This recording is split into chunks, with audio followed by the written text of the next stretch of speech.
Hi, എല്ലാവർക്കും പുതിയൊരു വീഡിയോയിലേക്ക് സ്വാഗതം. അപ്പോൾ ഇന്നത്തെ നമ്മളെ വീഡിയോ TCLന്റെ ഈ ഒരു ഫോണിനെ കുറിച്ചാണ്. ഇപ്പോൾ TCLന്റെ ഫോണുകൾ ഇന്ത്യയിൽ ഇറങ്ങിയിട്ടില്ല എന്നാണ് എനിക്ക് തോന്നുന്നത്. ഇപ്പോൾ UAE നമുക്ക് ഇവിടെ ഇറങ്ങിയിട്ട് തന്നെ 3-4 മാസമായിട്ടുള്ളൂ. വേറെയും ഒരുപാട് മോഡലുകൾ ഇപ്പോൾ ഇതിൽ ഇറങ്ങിയിട്ടുണ്ട്. പിന്നെ UK ഇറങ്ങിയിട്ട് ഒരു 1 year ഒക്കെ ആയിട്ടുണ്ടാവും ഏകദേശം. ഇപ്പോൾ TCL എന്ന് പറയുമ്പോൾ ഒരുവിധം എല്ലാവർക്കും അറിയാം, TV അങ്ങനെ സൗണ്ട് സിസ്റ്റം അങ്ങനെയൊക്കെയാണ് ഇറക്കിയിട്ടുള്ളത്. ഇപ്പോൾ ഫോണ് അധികം ആരും കണ്ടിട്ടുണ്ടാവില്ല എന്ന് വിചാരിക്കുന്നത്. അപ്പോൾ നേരത്തെ നമ്മൾ പറഞ്ഞതുപോലെ വേറെയും ഒരുപാട് മോഡലുകൾ ഇറക്കിയിട്ടുണ്ട്. അപ്പോൾ ഇന്ന് നമ്മൾ നോക്കാൻ പോകുന്നത് TCLന്റെ 20R 5G എന്ന ഈ ഒരു ഫോണിനെ കുറിച്ചാണ്. അപ്പോൾ അതൊരു 5G ഫോണും കൂടാണ്. അപ്പോൾ ഇതിൻ്റെ ഒരു അൺബോക്സിംഗ് ആൻഡ് റിവ്യൂ വീഡിയോ ആണ് നമ്മൾ ഈ ഒരു വീഡിയോയിൽ കൂടി കാണാൻ പോകുന്നത്. ഇതിൻ്റെ ബാക്കിയുള്ള ഫീച്ചേഴ്സൊക്കെ നമുക്ക് ഈ ഒരു ബോക്സ് ഒക്കെ ഓപ്പൺ ചെയ്തതിനു ശേഷം നോക്കാം. നല്ല കളർഫുൾ ആയിട്ടുള്ള ഒരു ബോക്സ് ആണ് വരുന്നത്.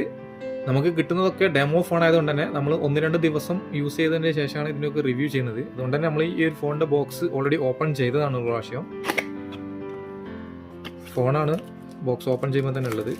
അതുകൂടെ നമുക്ക് മാറ്റി വെക്കാം. പിന്നെ ബോക്സിലുള്ളത് ഒരു വാറണ്ടി കാർഡ് വരുന്നുണ്ട്.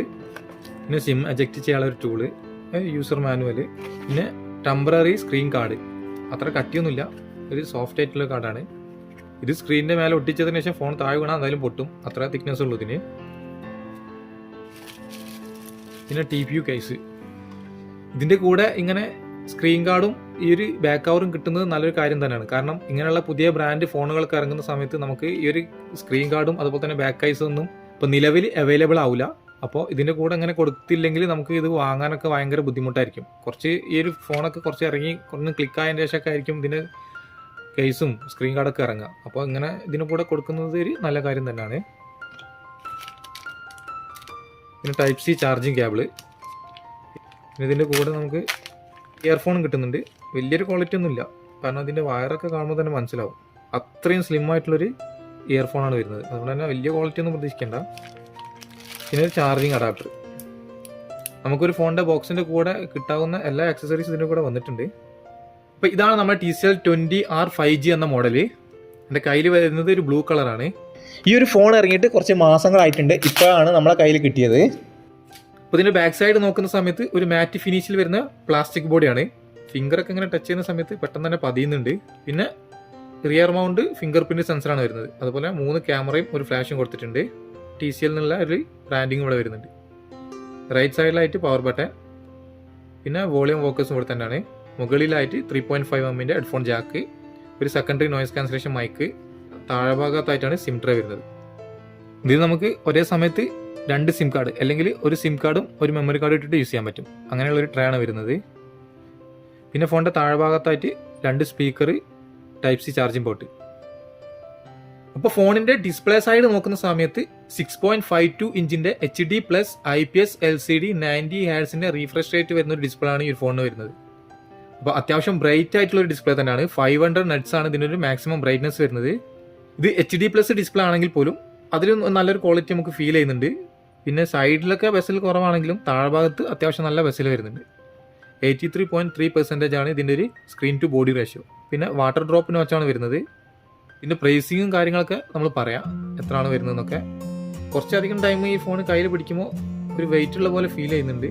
186 ഗ്രാമാണ് ഇതിൻ്റെ ഒരു ഭാരം വരുന്നത്. അതുപോലെ 9 mm ആണ് ഇതിൻ്റെ ഒരു തിക്നെസ്സും വരുന്നത്. വലിയൊരു സ്ലിം ഫോണൊന്നല്ല, അത്യാവശ്യം തിക്കുള്ള ഫോൺ തന്നെയാണിത്. നല്ല സ്മൂത്ത് ആയിട്ടുള്ള ഒരു ടച്ച് പെർഫോമൻസ് തന്നെയാണ് ഇതിൻ്റെ ഡിസ്പ്ലേയിൽ കിട്ടുന്നത്. ഇനി ഫോണിൽ വരുന്ന കണക്ടിവിറ്റി നോക്കുന്ന സമയത്ത് വൈഫൈയിൽ 2.4 5G കാർഡ്സും സപ്പോർട്ടാണ്. അതുപോലെ തന്നെ ബ്ലൂടൂത്തിൻ്റെ വെർഷൻ 5.1 ആണ് വരുന്നത്. പിന്നെ സ്ക്രീൻ റെക്കോർഡിംഗ് വരുന്നുണ്ട്, NFC ഉണ്ട്, സ്ക്രീൻ മിററിംഗ് വരുന്നുണ്ട്. അങ്ങനെ തുടങ്ങിയ കുറച്ച് ഓപ്ഷൻസ് ഇവിടെ കാണാം. ഇനി ഫോണിൻ്റെ ഒരു ഓപ്പറേറ്റിംഗ് സിസ്റ്റം നോക്കുകയാണെങ്കിൽ ആൻഡ്രോയിഡ് ലെവലിൽ TCLന്റെ തന്നെ UI വെർഷനായ 3.1 ആണ് വരുന്നത്. അതുപോലെ MediaTekന്റെ Dimensity 700 5G എന്നൊരു ഒക്ടാ-കോർ പ്രൊസസ്സർ ഇതിൽ വരുന്നുണ്ട്. അപ്പോൾ അത്യാവശ്യം തിരക്കേടില്ലാത്ത ഒരു 5G പ്രൊസസ്സർ തന്നെയാണ് Dimensity 700 എന്ന് പറയുന്നത്. ഇതിൽ ഗെയിം കളിക്കുന്ന സമയത്ത് അത്യാവശ്യം നല്ല രീതിയിൽ തന്നെ കളിക്കാൻ പറ്റുന്നുണ്ട്. നമ്മളിവിടെ PUBG ഒക്കെ കളിച്ച് നോക്കി, ഒരു ഫ്രെയിം മിസ്സിങ്ങോ ഒന്നും ഇല്ലാതെ തന്നെ നല്ല സ്മൂത്തായിട്ട് ഇതിൽ കളിക്കാൻ പറ്റുന്നുണ്ട്. ഇതിൽ Mali G57 എന്നൊരു ഗ്രാഫിക്സും ആണുള്ളത്. ഇതിൽ 2 വർഷത്തേക്കുള്ള OS അപ്ഡേഷനും 2 വർഷത്തേക്കുള്ള സെക്യൂരിറ്റി അപ്ഡേഷനും കമ്പനി പറയുന്നുണ്ട്. ഇപ്പോൾ 11 ഉള്ളത് നമുക്ക് 12 13 അപ്ഡേഷൻ ചെയ്യുക എന്നാണ് പറയുന്നത്. ഇത് അധികം പേരൊന്നും യൂസ് ചെയ്യാത്ത ഫോൺ ആയതുകൊണ്ട് എത്രമാത്രം കറക്റ്റ് ആണ് എന്നുള്ളത് ഇത് കുറച്ച് കഴിഞ്ഞാലേ പറയാൻ പറ്റുള്ളൂ. പിന്നെ ഈ ഒരു ഫോൺ വരുന്നത് 2 വേരിയൻറ്റിലായിട്ടാണ്. 4GB 64GB പിന്നെ നമ്മളെ കയ്യിലുള്ള 4GB ആൻഡ് 128GB എന്നിങ്ങനെയാണ് വരുന്നത്. ഇപ്പോൾ ഇതിൻ്റെ 4GB ആൻഡ് 128GB പ്രൈസ് നോക്കുന്ന സമയത്ത് ഇപ്പോൾ UAE ഇപ്പോൾ ഓഫർ പ്രൈസിൽ കാണാൻ സാധിച്ചത് 949 dirhams ആണ്. അപ്പോൾ ഇന്ത്യൻ്റെ ഓൾമോസ്റ്റ് ഒരു 20,000 രൂപേൻ്റെ അടുത്ത് വരും. ഈ ഒരു 20,000 എന്നുള്ള പ്രൈസിന് കാണാൻ പറ്റിയൊരു ഫീച്ചേഴ്സും ഇതിൽ കണ്ടിട്ടില്ല ഇത്ര നേരം നോക്കിയതിൽ വെച്ചിട്ട്. ബാക്കിയുള്ള കാര്യങ്ങളൊക്കെ നോക്കി നോക്കാം. ഇനി ഫോണിൻ്റെ ക്യാമറ സൈഡ് നോക്കുന്ന സമയത്ത് നമ്മൾ നേരത്തെ പറഞ്ഞതുപോലെ തന്നെ 3 ക്യാമറകളാണ് കൊടുത്തിട്ടുള്ളത്. മെയിൻ ക്യാമറ വരുന്നത് 13 മെഗാപിക്സലാണ്. രണ്ടാമത് ഒരു ഡെപ്ത് സെൻസർ 2 മെഗാപിക്സലിലെ, പിന്നെ ഒരു മാക്രോ ക്യാമറ അതും 2 മെഗാപിക്സലിലെ. അപ്പോൾ ക്യാമറയിൽ വലിയ മെഗാപിക്സലും കാര്യങ്ങളൊന്നും വരുന്നില്ല. അത് 13ഉം 2ഉം 2ആണ് വരുന്നത്. അപ്പോൾ ഇതിലെടുത്തിട്ടുള്ള ഫോട്ടോസിനൊന്നും വലിയൊരു ക്വാളിറ്റി ഒന്നും കാണാൻ സാധിച്ചില്ല. ഒരു നോർമൽ ആയിട്ടുള്ളൊരു ക്വാളിറ്റിയാണ് നമുക്കിതിലെ ഫോട്ടോസിനൊക്കെ കിട്ടുന്നത്. ഇനി ഇതിൽ വരുന്ന സെൽഫി ക്യാമറ നോക്കുകയാണെങ്കിൽ 8 മെഗാപിക്സലിൻ്റെതാണ്. അപ്പോൾ സെൽഫിയിൽ എടുത്ത ഫോട്ടോസിന് റിയർ ക്യാമറയിൽ എടുക്കുന്നതിനെക്കാട്ടിയും കുറച്ചും കൂടെ നല്ല ക്വാളിറ്റി കാണാൻ സാധിച്ചിട്ടുണ്ടായിരുന്നു. അപ്പോൾ ഈ റിയർ ക്യാമറ ഉപയോഗിച്ചിട്ടും സെൽഫി ക്യാമറ ഉപയോഗിച്ചിട്ടും എടുക്കാൻ പറ്റുന്ന മാക്സിമം വീഡിയോ റെസൊല്യൂഷൻ ഫുൾ HDയിൽ 30 frames/second. അപ്പോൾ ഈ ഒരു പ്രൈസിനുള്ളൊരു ക്വാളിറ്റി ഒന്നും ക്യാമറയിൽ കാണാൻ സാധിച്ചിട്ടില്ല. ഇനി ഫോണിൻ്റെ സൗണ്ട് ക്വാളിറ്റി എത്ര ഉണ്ട് നമുക്കൊന്ന് ടെസ്റ്റ് ചെയ്ത് നോക്കാം.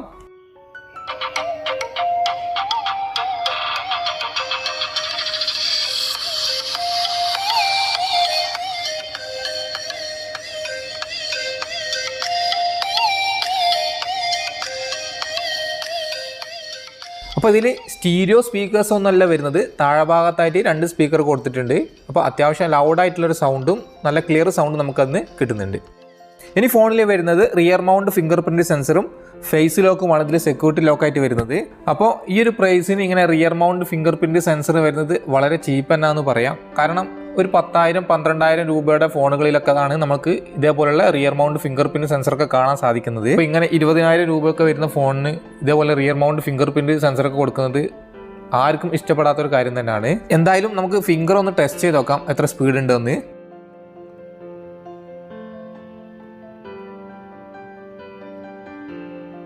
അപ്പോൾ ഫിംഗർ പ്രിൻറ്റ് സെൻസർ അത്യാവശ്യം നല്ല സ്പീഡിൽ തന്നെയാണ് സെൻസായിട്ട് വരുന്നത്. ഇനി നമുക്ക് ഫേസ് ലോക്ക് നോക്കി നോക്കാം എത്ര സ്പീഡ് ഉണ്ടെന്ന്. ഫേസ് ലോക്ക് നിങ്ങൾക്ക് ഇവിടെ കാണാം. വളരെ സ്പീഡിലാണ് ഫേസ് അൺലോക്ക് ആയിട്ട് വരുന്നത്. ഞാൻ ആദ്യം വിചാരിച്ചത് ഫേസ് അൺലോക്ക് ആവുന്നില്ല എന്നാണ്. പിന്നെ ഞാൻ ഇങ്ങനെ വെച്ച് നോക്കിയ സമയത്താണ് എനിക്ക് മനസ്സിലായത്. അപ്പോൾ ഇതിൻ്റെ മുമ്പേ നമ്മൾ റിവ്യൂ ചെയ്തിട്ടുള്ള ഫോണുകളൊക്കെ അപേക്ഷിച്ച് ഇതിൻ്റെ ഒരു ഫേസ് ലോക്ക് വളരെ ഫാസ്റ്റാണ്. അപ്പോൾ ഇതിൽ വരുന്ന ഫേസ് ലോക്ക് ആയാലും ഫിംഗർ പ്രിൻറ്റ് സെൻസർ ആയാലും വളരെ സെക്കൻഡ് കൊണ്ട് തന്നെ സെൻസായിട്ട് വരുന്നുണ്ട്. പക്ഷേ റിയർ മൗണ്ട് ഫിംഗർ പ്രിൻറ്റ് സെൻസറാണ് വരുന്നത് എന്നുള്ളൊരു പോരായ്മ എനിക്ക് തോന്നി. ഇനി ഫോണിൽ വരുന്ന ബാറ്ററി കപ്പാസിറ്റി നോക്കുന്ന സമയത്ത് 4500 mAh. പക്ഷേ ഇത് ചാർജ് ചെയ്യാൻ വേണ്ടിയിട്ട് ബോക്സിൻ്റെ കൂടെ വരുന്നത് 10 വാട്ടിൻ്റെ ഒരു ചാർജർ മാത്രമാണ്. ഈ 10 വാട്ട് എന്ന് പറയുകയാണെങ്കിൽ നമുക്കറിയാം വലിയൊരു ഫാസ്റ്റ് ചാർജിങ് ഒന്നല്ല. ഇപ്പം 33 വാട്ട്, 65 വാട്ട്, ഏറ്റവും കുറഞ്ഞത് 18 വാട്ടൊക്കെ നമുക്ക് കിട്ടുന്നുണ്ട്. ആ ഒരു സമയത്ത് ഇതിൻ്റെ കൂടെ നമുക്ക് 10 വാട്ടിൻ്റെ ചാർജർ മാത്രമാണ് കൊടുത്തിട്ടുള്ളത്. അത് നല്ലൊരു പോരായ്മ തന്നെയാണ്. അപ്പോൾ ഇതുപോലെയുള്ള പുതിയ ബ്രാൻഡ് ഫോണുകളൊക്കെ മാർക്കറ്റിൽ വരുന്ന സമയത്ത് കുറച്ചും കൂടി നല്ല ഫീച്ചേഴ്സിലൊക്കെ ഇറക്കുന്നതായിരിക്കും കുറച്ചും നല്ലത്. ഇപ്പം 10,000-12,000 ഒക്കെ വരുന്ന ഒരു ഫോണിലുള്ള ഫീച്ചേഴ്സ് മാത്രമാണ് ഈ ഫോണിലൊക്കെ കാണാൻ സാധിച്ചിട്ടുള്ളത്. പിന്നെ ഇതിൽ നല്ലൊരു കാര്യം എന്ന് പറയുന്നത് അത്യാവശ്യം നല്ല ക്വാളിറ്റിയുള്ള പ്രോസസ്സറും പിന്നെ 5G ആണ് ഇതിൽ വരുന്നത് എന്നാണ്. ബാക്കിയുള്ള എല്ലാം നോക്കുന്ന സമയത്ത് ഒരു മിനിമം ക്വാളിറ്റി നമുക്ക് കിട്ടുന്നുള്ളൂ. അപ്പോൾ ഇത്രയും പ്രൈസ് കൊടുത്തിട്ട് ഈ ഒരു ഫോൺ എടുക്കേണ്ട ഒരു കാര്യമില്ല. ഇതിലും കുറഞ്ഞ പ്രൈസിന് ഇതിലും കൂടുതലായിട്ടുള്ള ഫീച്ചേഴ്സ് ഒക്കെ വരുന്ന ഒരുപാട് ഫോണുകൾ ഇപ്പോൾ മാർക്കറ്റിൽ അവൈലബിൾ ആണ്. അപ്പോൾ ഇങ്ങനെ ഒരു പുതിയ ഫോൺ വന്നതിൻ്റെ പേരിൽ ഞാനിതൊന്ന് പരിചയപ്പെടുത്തിയെന്നുള്ളൂ. ഒരുപാട് ഫോണുകൾ ഈ ഒരു ബ്രാൻഡിൽ വന്നിട്ടുണ്ട്. അപ്പോൾ എന്തായാലും നിങ്ങളുടെ അഭിപ്രായം കമൻറ്റായിട്ട് അറിയിക്കുക. അപ്പോൾ ഇത്രയുള്ളൂ നമ്മളെ ഈ ഒരു ഫോണിൻ്റെ അൺബോക്സിങ് ആൻഡ് റിവ്യൂ വീഡിയോ ഇഷ്ടപ്പെട്ടിട്ടുണ്ടെങ്കിൽ ലൈക്ക് ചെയ്യാൻ മറക്കരുത്. പുതിയൊരു വീഡിയോ ആയിട്ട് കാണുന്നത് വരെ ബൈ.